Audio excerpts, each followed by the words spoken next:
Hi everybody, this is Tyler Danzel. This is for the class AEP 855 Educational Leadership, and this is Module 4 discussing KESA. KESA, there are 5 R's and 4 rubrics associated with those 5 R's. The first is relationships. The components of that are staff, students, families, and communities.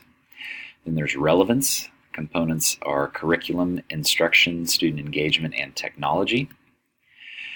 Responsive culture, the components are leadership, early childhood, district climate, and nutrition and wellness. And then rigor, the components for that are career and technical education, professional learning, resources, and data. The fifth R that doesn't have a rubric is results. If you're doing the other 4 R's, then it will lead to these results, the components of which are social emotional, kindergarten readiness, individual plans of study, high school graduation, and post-secondary completion and attendance.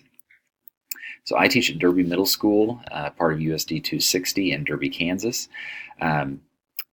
This is the first year we're officially beginning work on KESA, but we did do some work last year, so this is sort of our second year of year 1. Needs assessment that was completed says, unfortunately, we are not modeling in any of the areas. In previous accreditation cycles, it was all very site-based.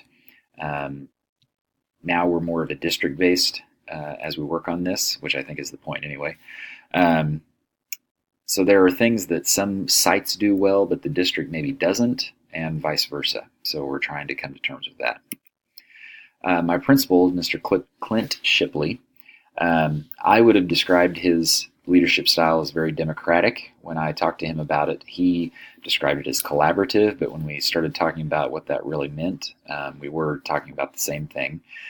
He also talked about how he likes to handle things just based on the situation, sort of the situational leadership theory. Ironically, those are the 2 leadership theories that I described myself as having back in Module 1. So in Derby USD 260, the way we approached this KESA exercise is all district schools reviewed all the rubrics and gave their input about what they thought they were doing well or what they thought we needed to focus on. And our district has chosen 2 to focus on, that is rigor and relevance. So if I were principal and I were focusing on these things, here's what I would do. First of all, with rigor, if we were fortunate enough to have a curriculum director, and in Derby we are, I would work with that person to find ways to promote CTE, career technical education, at the middle school level. It's kind of become a big deal at the high school level, and it'd be great to give kids a head start on that at the middle school level.